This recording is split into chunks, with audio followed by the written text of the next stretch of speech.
बिस्मिल्लाहिर्रहमानिर्रहीम। हमारा आज की क्लास है from the portion of optics. So we will start कि what is light. Light is basically an electromagnetic radiation. अब लाइट हम क्रिएट कैसे करते हैं, how the light is created. इसकी एग्जांपल कुछ ऐसे है कि for example if you take a stick and vibrate it on the surface of the water. अगर आप एक स्टिक को लेके वाटर सरफेस पे वाइब्रेट करते हैं तो वहां पर बहुत सारी वाइटर वेव्स जनरेट होती है। सिमिलरली अगर आप एक इलेक्ट्रिकली चार्ज रॉड लेते हैं और उसे स्पेस में वाइब्रेट करते हैं, सो उसकी वाइब्रेशन से क्या होगा, एक ऑसिलेटिंग इलेक्ट्रिक फील्ड प्रोड्यूस होगी चार्ज रॉड की वजह से। ऑसिलेटिंग इलेक्ट्रिक फील्ड के क्रिएट होने से आपको पता है कि according to Maxwell, an oscillating electric field create an oscillating magnetic field, and according to Faraday's law, an oscillating magnetic field produces a oscillating ma'am electric field. जी, slide नहीं move हो रही है स्टक है अभी। मैं अभी स्लाइड मूव नहीं की, मैंने लाइट पे ही हूँ। जस्ट वैसे डिस्क्रिप्शन बता रही हूँ, बता देती हूँ आपको। मैम माउस मूव करें अपना पता चले ये स्टक ही है कि बड़ी देर से ठीक हो गया। So, light is basically an electromagnetic radiation. For example, if we have an oscillating electron, then an oscillating electron will have an oscillating electric field associated with it, and that oscillating electric field will generate an oscillating magnetic field. And this process of like chicken egg problem की तरह oscillating electric field create करेगी oscillating magnetic field को, oscillating magnetic field create करेगी oscillating electric field को, and this process continues और आपके पास एक इलेक्ट्रोमैग्नेटिक वेव जनरेट होती है। वेव्स बेसिकली क्या है, वेव्स बेसिकली हमारे पास एनर्जी ट्रांसफर का एक मीन है, are the way to generate and sorry transfer energy without transferring the matter. आपके पास मैटर ट्रांसफर नहीं होता, लेकिन एक पॉइंट से दूसरे पॉइंट में एनर्जी ट्रांसफर होती है। और जो आपने पढ़ा था लॉरेंट्स फोर्स की, आपने जो से कहते हैं असाइनमेंट कवर की है, उसमें आपने ये देखा है कि हमारे पास when electric and magnetic field are perpendicular to each other, और उनके तीसरा जो परपेंडिकुलर होगा वो क्या होगी, वेलोसिटी होगी उस चार्ज की। सो अगर चार्ज एक पर्टिकुलर डायरेक्शन में मूव कर रहा है और उसके परपेंडिकुलर आपके पास इलेक्ट्रिक और मैग्नेटिक फील्ड जनरेट हो रही है, सो इसी फॉर्म में हमारे पास एक इलेक्ट्रोमैग्नेटिक रेडिएशन क्रिएट होती है। Electromagnetic radiations are the waves which do not require any medium to pass through. हमारे पास दो तरह की वेव्स होती हैं, one are the mechanical waves, other the electromagnetic waves. Mechanical waves की एग्जांपल साउंड है। Sound require medium for its propagation. अगर हमारे पास there is not any medium तो हमारे पास साउंड जो है वो पास नहीं करती। बट जो लाइट है, लाइट या इलेक्ट्रोमैग्नेटिक रेडिएशन, जैसे हमारे पास electromagnetic radiation not electromagnetic radiation does not mean the line light. Electromagnetic radiations का एक वाइड स्पेक्ट्रम है जिसमें आपके पास अल्ट्रावायलेट, एक्सरे, ये सारी रेडिएशंस आती हैं, लेकिन उसमें से जो विजिबल रीजन है उसे हम नॉर्मली लाइट का नाम देते हैं, तो हम नॉर्मली वर्ड यूज करते हैं लाइट के लिए। अदरवाइज ये जो हमारे पास हमारे टीवी रिमोट से इलेक्ट्रोमैग्नेटिक रेडिएशंस कैच हो रही हैं, जिनसे आपके पास आपके टीवी के चैनल ट्यून होते हैं, these are also the electromagnetic radiation. So what is the light? So what is light and where does it come from, इसका आंसर मैंने आपको किया है कि अगर आपके पास for example electron, an electron can generate light by vibrating. If we have an oscillating electron, it will give us oscillating electric field and oscillating magnetic field, and these oscillating electric and magnetic field will create electromagnetic radiation. So light is a wave, और rather it acts like a wave. Rather क्या, फिर light की आपने dual nature भी पढ़ी हुई है कि light sometimes act like waves and sometimes it behaves like particles. So how do we know okay, what is light? We observe light through different phenomena. For example, reflection, dispersion, diffraction. These phenomena are always occurring in nature. We are seeing, yeah, our visibility is due to the reflection from the different objects. We see different objects because when the light is reflected from different objects and reaches our eyes, तो हमारे eyes के lens पे क्या बनता है, एक image बनता है। सो इन सारे फिनोमिनस की वजह से वी कम टू नो कि लाइट भी कोई चीज है। सो अब लाइट क्या है इसकी डिटेल्स देख लेते हैं। So what is light? Light is special type of wave. What we know, so light is a special type of wave And what we know as light or visible light is actually type of something called electromagnetic radiation. जो हम light कहते हैं या visible light कहते हैं, this is basically some portion of the electromagnetic radiations. What are the electromagnetic radiations and electromagnetic waves? As we have discussed, electromagnetic waves are the waves which do not require any medium for their propagation. When something creates energy, it also emits radiation. हमारे पास जब कोई energy create होती है, जैसे एक electron है for example, या एक चार्ज रॉड है, जब वो उसकी वजह से कोई हीट एनर्जी प्रोड्यूस हो सकती है या एक इलेक्ट्रिक एनर्जी प्रोड्यूस होती है, तो उसकी वजह से कुछ रेडिएशंस या वेव्स निकलती हैं जिन्हें हम इलेक्ट्रोमैग्नेटिक रेडिएशंस कहते हैं. So when we studied the mechanical waves, they were all transferred through a medium. And what medium is light transferred through? Light does not require any medium to transfer through. और ये जो electromagnetic radiations हैं, these are basically हमारे पास energy की वजह से क्या हो रहा है, एक स्पेक्ट्रम क्रिएट हो रहा है रेडिएशंस का, जिन्हें हम इलेक्ट्रोमैग्नेटिक रेडिएशंस कहते हैं. So light does not need any medium. Electromagnetic waves are special in the fact they do not need a medium to propagate through. But what is creating the disturbance? What is emitting this energy? हमारे पास जैसे मैंने पहले बात की कि electrons हैं in the medium and they are creating the light energy या electromagnetic radiations. और it depends कि अगर आपके पास उस certain frequency की होगी तो हम उसे light कहेंगे जो हमें visible है. उसके आगे और पीछे को हम X-rays, gamma rays, infrared, radio waves और ये सारी waves का नाम देते हैं electromagnetic spectrum में. मैं भी आपको स्पेक्ट्रम शो करती हूँ. When electrons in the medium are vibrated and emit energy in the form of photons, अगर आप देखते हैं कि मैडम की electrons, स्लाइड स्टिल है. when electrons in materials are vibrated and emit energy in the form of photons, तो हमारे पास क्या होता है, जब किसी भी मटेरियल में इलेक्ट्रॉन्स वाइब्रेट करते हैं तो उनकी vibrating electric and magnetic field की वजह से लाइट क्रिएट होती है. और फोटॉन्स बेसिकली ये बात ये है कि जो लाइट है उसे हम दोनों नेचर्स में कंसिडर करते हैं, एज वेव नेचर भी एंड पार्टिकल नेचर भी. जब हम पार्टिकल नेचर की बात करते हैं तो वी से कि light is transmitted in the form of photons and photons are just the energy packets which do not have any mass, which are just considered as the energy packets. Light को अगर आप देखें तो जैसे आपने Compton effect पढ़ा था तो वो वेव नेचर को कम्प्लीमेंट करता है, और जो फोटो इलेक्ट्रिक इफेक्ट है that basically describes the particle nature of the light. So electromagnetic waves are the waves that are made up of these photons. So आप electromagnetic waves को ये भी कह सकती हैं कि ये वो waves हैं which are made up of photons of different energies.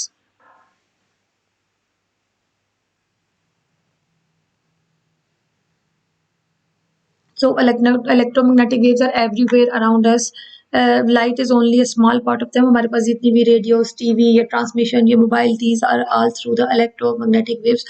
और हमारे पास इस वक्त इतनी हमारे सराउंडिंग्स में इलेक्ट्रोमैग्नेटिक वेव्स है कि which are serious hazard for our health. क्योंकि आपको पता है कि जैसे जैसे ये फॉर एग्जांपल जैसे ही हमारे पास मोबाइल टावर्स होते हैं, इनसे बहुत स्ट्रॉन्ग इंटेंसिटी की, बहुत हाई इंटेंसिटी की इलेक्ट्रोमैग्नेटिक रेडिएशंस जो है वो रिलीज होती हैं कि जो हमारे ट्रांसमिशन का, हमारी ये जो टेलीकम्युनिकेशन है इसका बायस बनती हैं. तो इस वक्त हमारे सराउंडिंग्स में हर वक्त ये जो 4G 3G है, इलेक्ट्रोमैग्नेटिक रेडिएशंस टीवी की, इंटरनेट की, हर वक्त हमारे सराउंडिंग्स में है बट हमें विजिबल नहीं है. बट अगर आप हेल्थ कंसर्न्स के लिहाज से पूछें तो these are not good for human health, brain and everything else. ये हमारी इस वक्त जो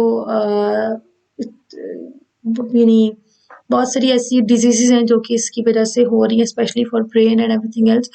और ये जितनी भी रेडिएशंस हैं, वेव्स हैं, इनमें से बहुत कम है, बहुत small portion of the light है जो हमें विजिबल है. अदरवाइज अब आपके पास एक बहुत ह्यूज स्पेक्ट्र है जो कि हमें नजर नहीं आता. इसकी डायग्राम देख लें.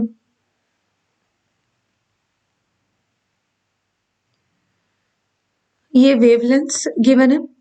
स्मॉलर वेवलेंथ की ये लाइट जो है, ये जो रीजन है ये वो विजिबल रीजन है. ये बहुत स्मॉल रीजन है, ये वाला रीजन जो कि हमें विजिबल है. ये पूरा इलेक्ट्रोमैग्नेटिक स्पेक्ट्रम है लाइट रेडिएशंस का. और उसके अंदर ये जो कलर्ड में रीजन है, ये वो रीजन है जिसको हमने यहाँ पर ऊपर जूम करके अलग से शो किया हुआ है. But this region is very small as compared to this whole. Gamma rays are the rays which have very short wavelength and very high frequency. Then X rays, then ultraviolet, और फिर ये visible region है हमारे पास, visual region है which is very small. ये तकरीबन 400 nanometre से 700 nanometres के दरमियान एक स्मॉल रीजन है. उससे अपवर्ड आपके पास इंफ्रारेड है और रेडियो वेव्स हैं जो कि हमें विजिबल नहीं है. आपको इन सारी वैल्यूज को याद करने की there is no need to cram these, but just have a concept that in the electromagnetic spectrum of the radiations in the universe में आपके पास ये सारी रेडिएशंस प्रेजेंट है. इनमें से एक स्मॉल पोर्शन है जो कि हमारी आईज देख सकती हैं. And speed of the electromagnetic waves, this formula not only applies for the electromagnetic wave but for any wave. अगर आप sound wave की बात करते हैं which is a mechanical wave, तो उसके लिए भी the same formula applies के speed is v is equals to f into lambda, where f is the frequency, number of cycles passing through a point in a second. एक second में जितने भी आपके पास, और frequency and time period are inversely proportional. इस formula में अगर आप देखो तो v क्या है, वेलोसिटी है, f is the frequency, lambda is wavelength, wavelength is measured in metres. और जितनी ज्यादा वो इस स्पीड, अच्छा फिर ये कि किसी भी मीडियम में, सर्टेन मीडियम में जो स्पीड ऑफ लाइट है which is always constant, in a particular medium हमारे पास जो स्पीड है वो सेम रहती है, but if we move from one medium to the other तो स्पीड ऑफ लाइट चेंजेस. और ये speed of electromagnetic wave and light की ये स्पीड है. ये आप मीटर पर सेकेंड वैसे आपको याद करने की तो जरूरत नहीं है, लेकिन स्पीड बस गिवन है. And here c is constant. अगर हम स्पीड ऑफ लाइट के लिहाज से करते हैं तो c is equals to F lambda, v is equals to F lambda है. c को नॉर्मली हम शो करते हैं स्पीड ऑफ लाइट के लिए.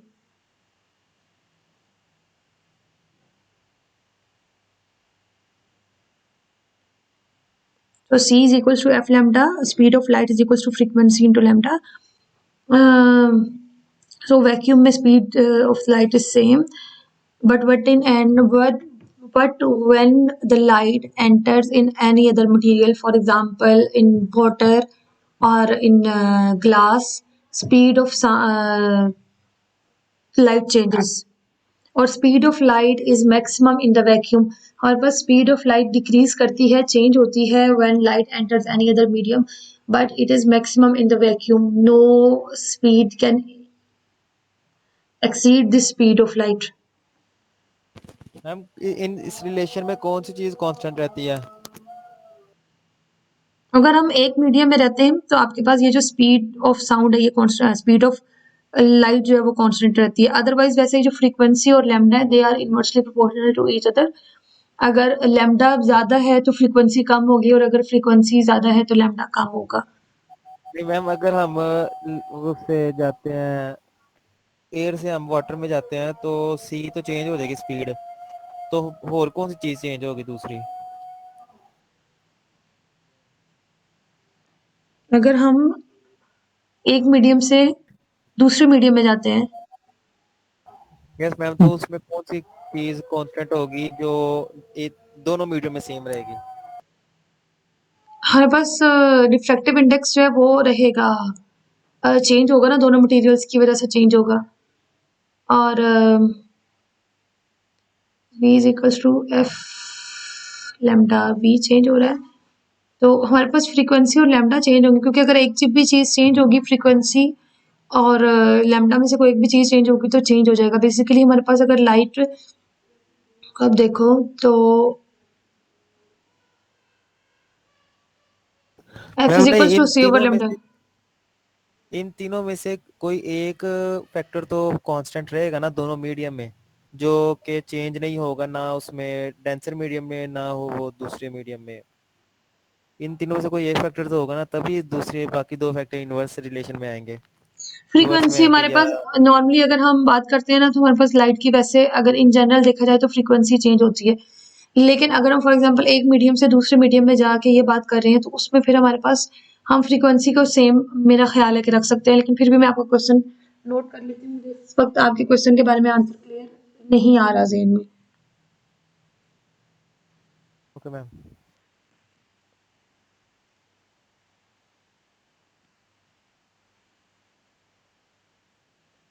लेकिन अगर हम किसी एक पर्टिकुलर मीडियम में बात करें तो सी कांस्टेंट रहेगा और फ्रीक्वेंसी और लैम्डा चेंज होंगे। अगर हम एक मीडियम से दूसरे मीडियम में जाते हैं, अभी हो सकता है आगे मेरे ज़हन में आंसर आ जाए तो मैं बता देती हूँ, ठीक है? सो इसमें अभी देख लो कि अगर हम पर्टिकुलर एक स्पीड के लिए बात करते हैं तो आपके पास फ्रीक्वेंसी और lambda, if speed is constant, अगर स्पीड कांस्टेंट है तो फ्रीक्वेंसी और लैम्डा जो है वो एक दूसरे के साथ इनवर्सली प्रोपोर्शनल है। गैमा रेज में आपके पास वेवलेंथ सबसे कम है और फ्रीक्वेंसी ज़्यादा है। विजिबल रीजन में आपके पास वेवलेंथ और फ्रीक्वेंसी मीडियम है, और रेडियो वेव्स में और इंफ्रारेड में wavelength is very large and frequency is smaller. ये इस डायग्राम से ये चीज़ें क्लियर हो रही है।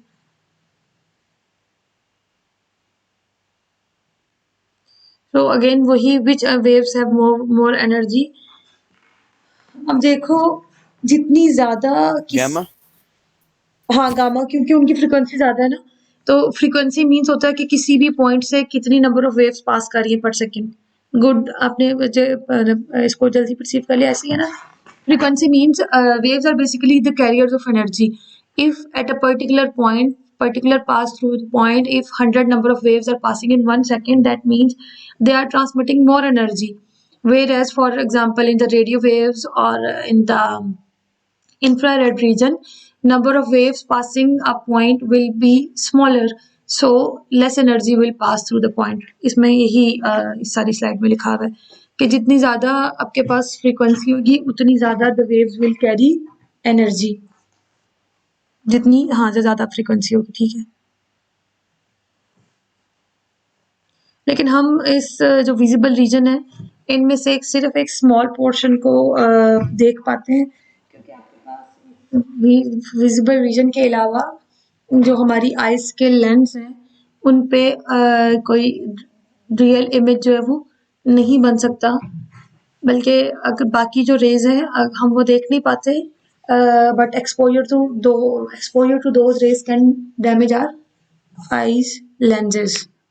थोड़ा सा इसके बारे में थोड़ी बायोलॉजिकल इफेक्ट्स भी आ जाते हैं, मुझे इतना ज़्यादा नहीं आइडिया, लेकिन ये कि हमारी आइज के जो लेंस है वो उस पर्टिकुलर लाइट के ऊपर आपके पास फोकस नहीं कर सकते।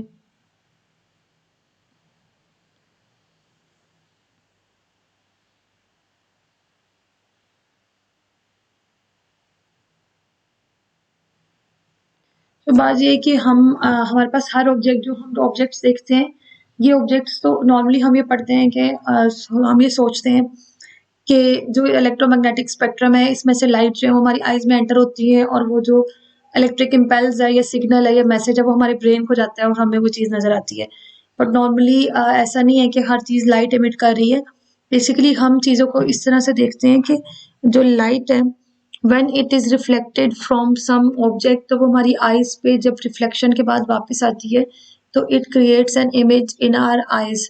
और जैसे ब्लैक एक ऑब्जेक्ट है, ब्लैक का मीनिंग ये है कि वो ऐसा ऑब्जेक्ट है कि जो सारी लाइट को एब्जॉर्ब कर लेता है, और हमारे पास जब लाइट आती है तो हमें क्या, हम उसको फिर क्या परसीव करते हैं कि ये ब्लैक है। तो अब इसमें इस स्लाइड में सिर्फ 2-3 डेफिनेशंस हैं, ये बाकी से पढ़ लेना। मैम जी जी।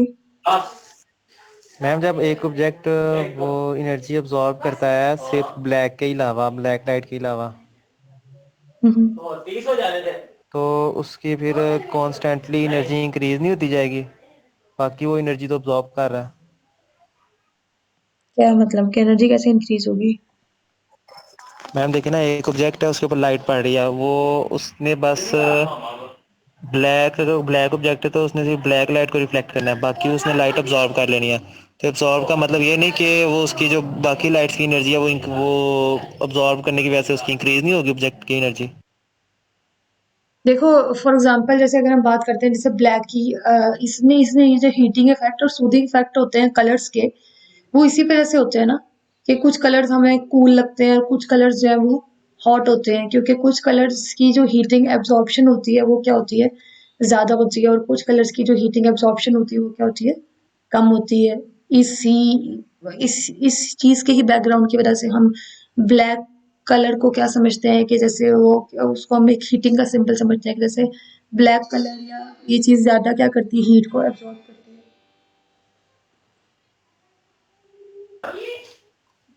है। तो मैम जब वो हीट को एब्जॉर्ब कर रहा है तो फिर उसकी एनर्जी इंक्रीज होनी चाहिए ना, क्योंकि हीट तो एक एनर्जी है।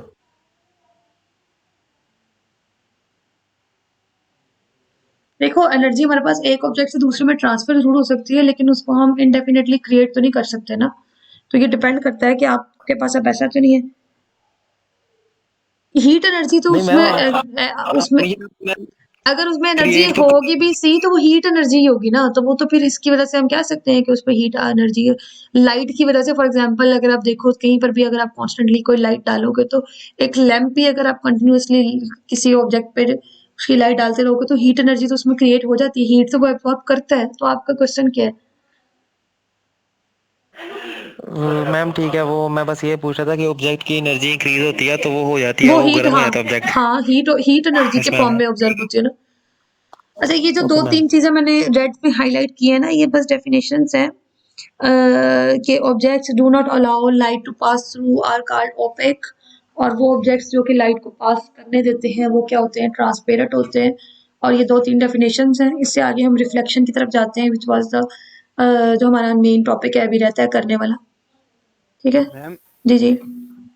मैम इससे पहले जो आपने स्लाइड पे उसमें आपने बताया था कि अगर फ्रिक्वेंसी बढ़े तो इंटेंसिटी बढ़ेगी। इंटेंसिटी तो होती है ना energy per unit area. Area per unit time, ठीक है ना। तो बात ये है कि ठीक है ना, फ्रीक्वेंसी। अगर फ्रिक्वेंसी बढ़ेगी मतलब एक पहले से ज्यादा स्पीड में एक एक दिन आएगा फ्रीक्वेंसी से स्पीड का फर्क नहीं पड़ेगा ना। फ्रीक्वेंसी बढ़ने का मतलब है कि नंबर ऑफ वेव्स जो है वो ज्यादा पास करेंगी ना। एक एरिया से, हम्म। तो इसका कर रही है उसी एरिया से। तो ये आवाज बहुत ज्यादा कट रही है, दोबारा बताना। मैम अगर एक एरिया में फ्रिक्वेंसी स्पीड से तो गुजर रही है, हम्म। मतलब उस ज्यादा स्पीड से फोटोन स्पीड से नहीं, उस एरिया फ्रीक्वेंसी से। स्पीड से नहीं, फ्रीक्वेंसी से। फ्रिक्वेंसी से, सॉरी क्योंकि मैम, स्पीड तो फ्रिक्वेंसी सेम से। रहेगी ना। हाँ ठीक है। और मैम इसका मतलब ये होगा ना कि उस एरिया में इंटेंसिटी हाँ पहले से ज्यादा हो रही हाँ होगी। जी, हाँ जी, एनर्जी पर यूनिट एरिया ज्यादा जा पास हो रहा है उस वेव्स की वजह से। इसमें क्वेश्चन था कि जो क्लासिकल फिजिक्स है ना उसमें ये नहीं, उसमें ये प्रिंसिपल नहीं होता कि फ्रिक्वेंसी जो है उसका इंटेंसिटी से कोई हालत नहीं बनाते।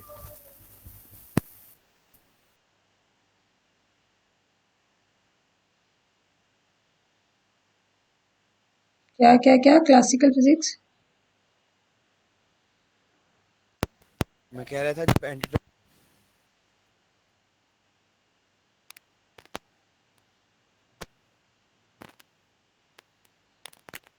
नहीं होती, और मॉडर्न फिजिक्स में था कि ये चेंज हो जाती है। तो मैम ये क्या समझ नहीं, अभी तक मुझे नहीं आई इन चीज़ों की।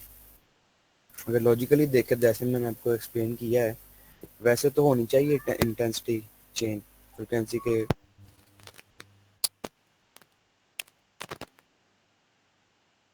देखो ये जैसे ब्लैक बॉडी रेडिएशन और ये सारी चीजें के इफेक्ट्स हैं। ये सब इफेक्ट्स वो हैं कि जो कि क्लासिकल मैकेनिक्स के साथ एक्सप्लेन नहीं हुए थे, लेकिन क्योंकि जो क्वांटम मैकेनिक्स है या जो मॉडर्न फिजिक्स है इसके साथ हम एक्सप्लेन कर सकते हैं, क्योंकि जो मॉडर्न फिजिक्स है वो लाइट की डुअल नेचर को भी एक्सेप्ट करती है। ठीक है, लेकिन जैसे फोटो इलेक्ट्रिक इफेक्ट है वो हम उसके साथ क्लासिकल नेचर के साथ नहीं प्रूव कर सकते। एक मिनट।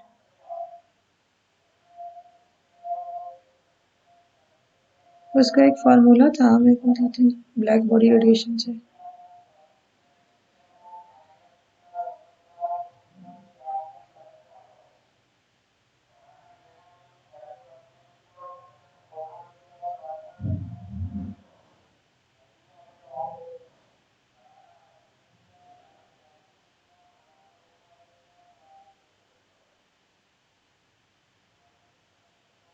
देखो हमारे पास क्लासिकल फिजिक्स भी इस चीज को, मेरा तो ख्याल है कि मानती है कि हमारे पास जो इंटेंसिटी है ना वो उस चीज के एम्पलीट्यूड पे डिपेंड करती है, और एम्पलीट्यूड के चेंज होने से हमारे पास फ्रीक्वेंसी का भी फर्क आ सकता है। मैं वैसे इसको देख लूंगी, लेकिन मेरा ख्याल है कि क्लासिकल फिजिक्स भी इस चीज को इन्फोर्स करती है कि आपके पास फ्रीक्वेंसी और एम्पलीट्यूड के चेंज होने से इंटेंसिटी चेंज होगी। क्योंकि ज़ाहिर है आपके पास जितना ज़्यादा वेव्स का, बल्कि क्लासिकल फिजिक्स जो है वो इस चीज़ पे एम्फेसिस करती है कि आपके पास वेव्स के एम्पलीट्यूड के इंक्रीज होने से इंटेंसिटी इंक्रीज होती है।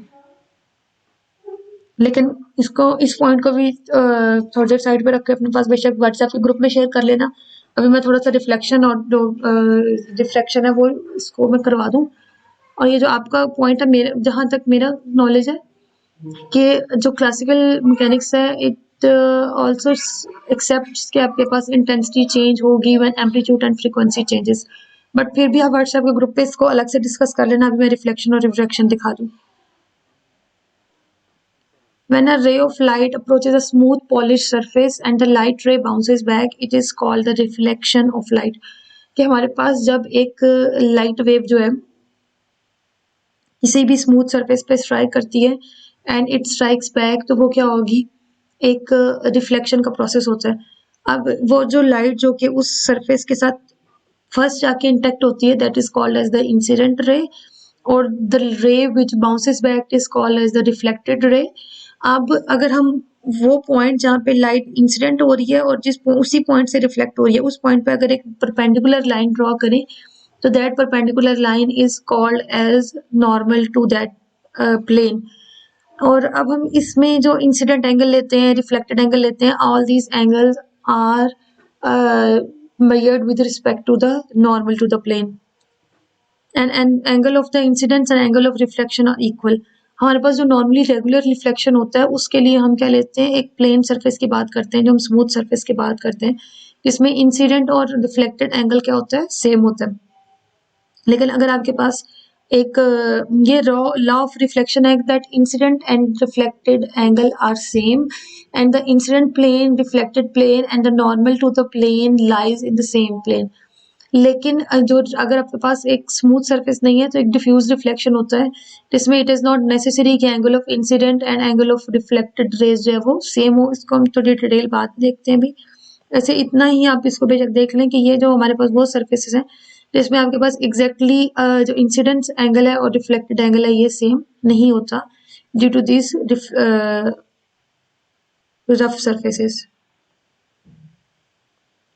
अच्छा, ये एक एग्जांपल है, अगर आपके पास ये ग्लास है, इसमें से लाइट, ये रिफ्लेक्शन और रिफ्रैक्शन दोनों की एग्जांपल है कि अगर आपके पास one light enters this medium, आपके पास इस पॉइंट पे आके वो स्ट्राइक करती है, so part of the light will be reflected back. ये आपके पास एक ग्लास है और कुछ पार्ट जो है वो अंदर रिफ्रैक्ट हो जाएगा।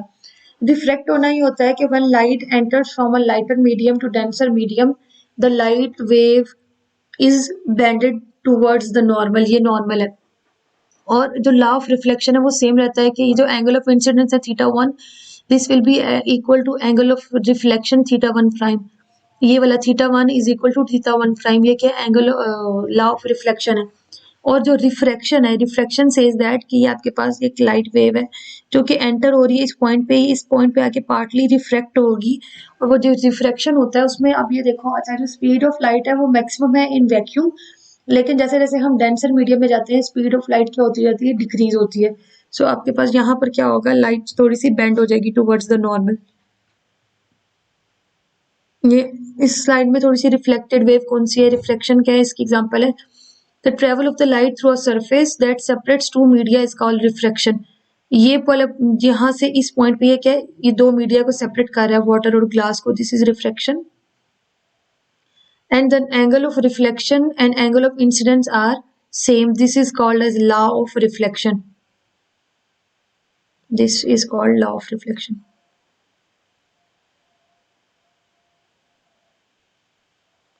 अब लॉ ऑफ रिफ्रैक्शन क्या है ये देखें।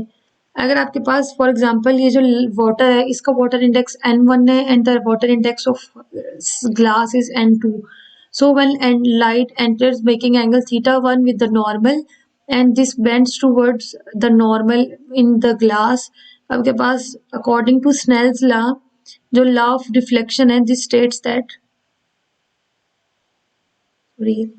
कि n1 sin theta 1 is equals to n2 sin theta 2। इससे रिलेटेड जो सैंपल प्रॉब्लम 3 है,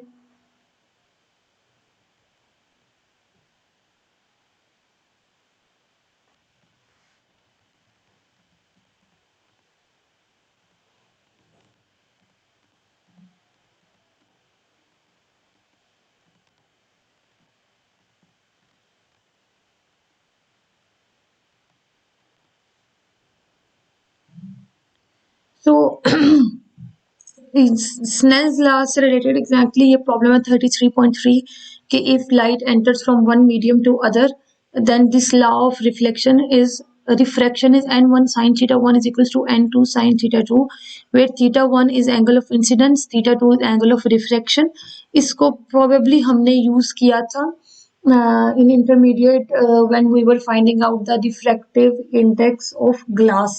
वहां पर हम इसको यूज करते हैं, जहां पर हम ग्लास का रिफ्रैक्टिव इंडेक्स फाइंड करते हैं. आप एग्जांपल सैंपल प्रॉब्लम कीजिएगा.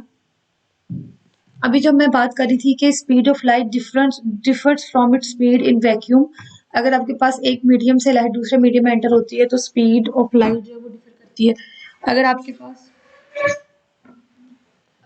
एक मीडियम है, कोई मीडियम है, जैसे फॉर एग्जांपल यहाँ पर डायमंड दिया हुआ है, अगर हमने उस मीडियम का रिफ्लेक्टिव इंडेक्स फाइंड करना है, अब जितना ज्यादा डेंसर मीडियम होगा उतनी कम उसमें स्पीड ऑफ लाइट होगी. ये देखिए speed of light in the material, जो मटेरियल भी गिवन है उसके अंदर जो स्पीड ऑफ लाइट है this will be inversely proportional to the refractive index. अगर ये स्पीड कम होगी दैट मीन्स रिफ्रैक्टिव इंडेक्स ज्यादा होगा. So for example if speed of light in diamond is this, तो फिर अब ये देखें दिस एन जो है ये हमेशा 1 से ज्यादा होगा क्योंकि speed of light is maximum in the vacuum और बाकी सारे मटेरियल्स में जो स्पीड ऑफ लाइट है वो उससे कम है. सो आपके पास एन की वैल्यू जो है वो हमेशा 1 से ज्यादा होगी. ठीक है, और एन की वैल्यू मिनिमम होगी एयर के लिए. उससे आगे आगे जैसे हम डेंसर मीडियम में जाते जाएंगे this will be increasing.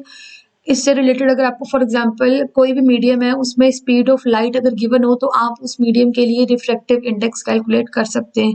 This can be a problem, मतलब आपके लिए एक क्वेश्चन हो सकता है कि फॉर एग्जांपल अगर आपको कोई स्पीड दी जाए किसी भी मीडियम के अंदर in the glass in a metal and everything else, light की स्पीड दी जाए तो आप उसके लिए फाइंड कर सकते हैं, रिफ्रैक्टिव इंडेक्स फाइंड कर सकते हैं.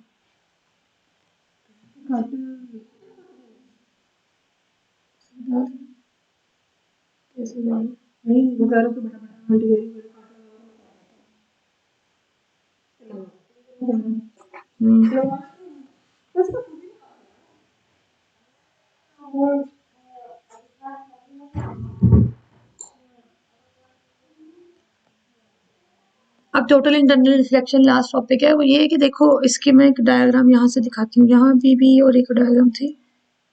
ये देखो ये डायग्राम नजर आ रही है ठीक से.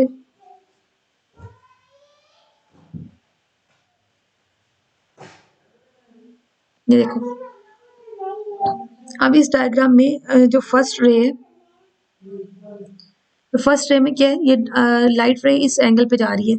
अगर वो अब एंगल हम लेते हैं विद रिस्पेक्ट टू नॉर्मल, ये जो डैश्ड लाइंस हैं ये सारी नॉर्मल एंगल है. सो यहाँ पर एंगल 0 पे जा रही है और वो उसी पे रिफ्लेक्ट हो रही है. इस एंगल को इंक्रीज करते हैं. अगर ये एंगल इंक्रीज होता है जी,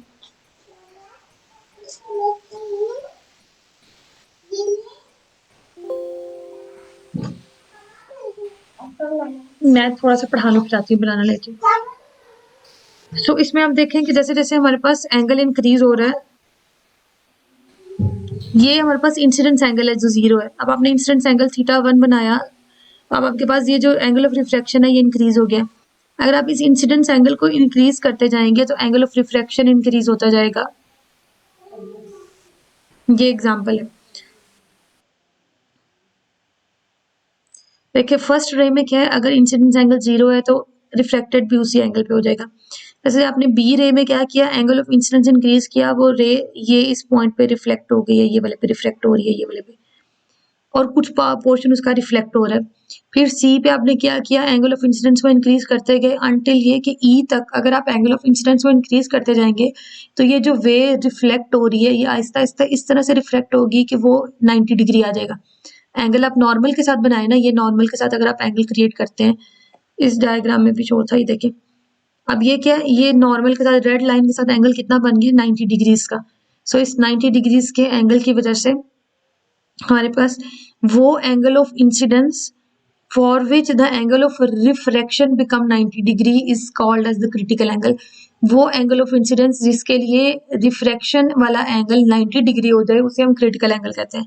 अब आप देखिए जैसे जैसे हम इंसिडेंट एंगल इंक्रीज कर रहे हैं, ये जो रिफ्लेक्टेड वाला एंगल है ये थीटा 2 इस रेड लाइन के साथ नॉर्मल के साथ ये इंक्रीज होता जा रहा है अंटिल ये कि ये 90 डिग्री हो जाता है। सो अगर आप इस क्रिटिकल एंगल से आगे जाएंगे, अब ये एंगल इंक्रीज हो जाएगा और वो जो लाइट वेव है वो वापस उसी मीडियम में वापस आ जाएगी। सो इस मीडियम में वापस आने को हम क्या कहते हैं? टोटल इंटरनल रिफ्लेक्शन के लाइट टोटली इंटरनली क्या हो जाती है? रिफ्लेक्ट हो जाती है।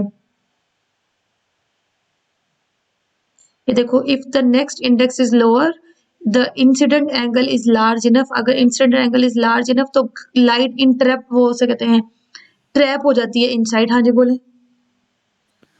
मैम ये मैक्सिमम रिफ्लेक्टेड एंगल कितना हो सकता है हमारे पास? ये हर ये मीडियम के लिए एक्चुअली डिफरेंट सबके लिए होता है। डिफरेंट होता है। हर मीडियम के लिए डिफरेंट होता है क्रिटिकल एंगल। नहीं नहीं मैम, लार्जेस्ट रिफ्लेक्टेड एंगल एक पॉइंट पे जाके तो रिफ्लेक्टिंग एंगल वापस से रिवर्स होने लग जाएगा ना। तो ये 90 डिग्री है ना मैक्सिमम जो नॉर्मल के साथ, ये देखो ये वाला एंगल है ना। नहीं मैम, अगर ये 90 डिग्री है, उसके बाद जब टोटल इंटरनल रिफ्लेक्शन हो रही है तब ये एंगल बढ़ तो गया 90 से तो बढ़ नॉर्मल से गया ना। एकदम हाँ, तो मैम ये 90 से कितना मैक्सिमम कहाँ तक बढ़ेगा? एक मैक्सिमम पॉइंट पे तो आगे 180 तो तक ये ही जाएगा ना। 180 तक तो जा नहीं सकता। 180 मैक्सिमम तक कितना जाएगा? नहीं नहीं, मैक्सिमम कितना बढ़ेगा क्या मतलब आपका? मैम ये देखे ना, 90 से बढ़ता बढ़ता बढ़ता जब ये एक पॉइंट तक जाएगा, जब टोटल इंटरनल रिफ्लेक्शन होगी, उसके बाद जब हम वो इंसिडेंट रे को ये मैक्सिमम और हो ऊपर की जाएगा। तरफ। वो तो फिर हमारे पास सारा मैम जब हम टोटली रिफ्लेक्शन हो जाएगा ना। फिर एक एंगल वो आएगा जिसपे जितना क्रिटिकल एंगल है उसके अकॉर्डिंग आप देखो, यानी कि जितनी ये वेव ये इसके साथ ये इंसिडेंट, उसका मतलब तो फिर ये होगा कि सारा रिफ्लेक्ट हो जाएगा, आपके पास रिफ्लेक्शन नहीं होगा। तो वो तो आपके पास सिर्फ टोटली रिफ्लेक्शन आ जाएगा, फिर आपके पास लॉ ऑफ रिफ्लेक्शन आ जाएगा। फिर जितना इंसिडेंट एंगल होगा उसी एंगल पे वो ये वाला एंगल आ जाएगा। जैसे अगर ये थीटा सी है तो ये वाला एंगल उसी थीटा सी पे वो रिफ्लेक्ट हो जाएगा सारे का सारा। मैम मैम आई थिंक कि एंगल जो है वो 0 से 90 के दरमियान ही रहेगा। मुझे उसके क्वेश्चन की समझ नहीं आ रही कि कौन से, देखो ना ये तो 0 से 90 तक मैक्सिमम हो गया ना एंगल ऑफ रिफ्रैक्शन। तो रिफ्रैक्शन तो मैक्सिमम 90 डिग्री पे हुई है, उसके बाद जो हो रही है वो तो रिफ्लेक्शन हो रही है ना। आप कौन से एंगल मैक्सिमम की बात कर रहे हैं? देखो यहाँ तक आपके पास इस नॉर्मल के साथ मैक्सिमम एंगल कितना पॉसिबल है? 90 डिग्रीज पॉसिबल है। ठीक है, उसके बाद अगर एंगल मजीद इंक्रीज होता है इस नॉर्मल के लिहाज से, तो वो जब अबव 90 आता है तो फिर तो रिफ्रैक्शन नहीं होती, फिर तो रिफ्लेक्शन हो रही है इंटरनली ही। क्या हो गया है? वो अपनी ही ग्लास वॉल से रिफ्लेक्ट होके लाइट ट्रैप हो गई है, वापस आ गई है। तो आप मजीद कौन से मैक्सिमम एंगल की बात कर रहे हैं? या फिर आप ये बात कर रहे हैं कि जो क्रिटिकल एंगल है वो मैक्सिमम कितना होगा? तो वो तो हर ऑब्जेक्ट के लिए क्रिटिकल एंगल डिफरेंट होगा ना। कौन से एंगल, इस एंगल मैक्सिमम की बात हो?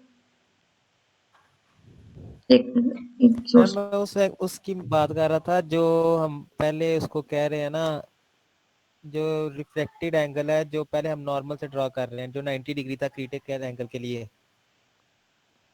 आप इस एंगल ये थीटा 2 की बात कर रहे हैं कि थीटा 1 की बात कर रहे हैं? थीटा 2। हाँ, तो थीटा 2 तो मैक्सिमम 90 पे जाएगा ना। 90 के बाद तो रिफ्रैक्शन खत्म हो जाएगी, फिर सिर्फ रिफ्लेक्शन शुरू हो जाएगी, फिर रिफ्रैक्शन नहीं रहेगी। फिर लाइट एक मीडियम से दूसरे मीडियम में जा ही नहीं रही, लाइट उसी मीडियम में ट्रैप हो गई है। Okay ma'am.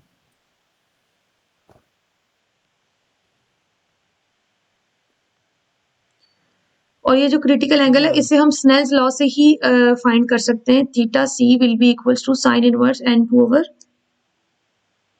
n1। यहाँ पर अगर आप ये पुट कर दो कि वो एंगल ऑफ रिफ्रैक्शन, जाहिर है जब एंगल ऑफ रिफ्रैक्शन 90 डिग्री हो जाएगा तो फिर आपके पास रिफ्लेक्शन शुरू हो जाएगा। सो वो एंगल ऑफ इंसिडेंस जिसके लिए एंगल ऑफ रिफ्रैक्शन 90 डिग्री हो जाए, तो साइन 90 क्या आ जाएगा? 1 आ जाएगा। यहाँ से आप थीटा सी फाइंड करो तो वो आ जाएगा, ये मैंने ऊपर सबसे लिखा हुआ है, theta C is equal to sine inverse n2 over n1। ये वाला मटेरियल मैंने बुक से ही लिया है, आप वहां से ही देख सकते हैं।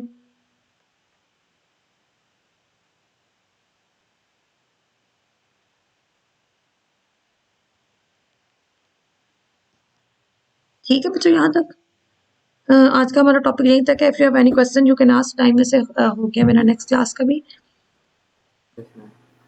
लेकिन आप पूछ लेते अगर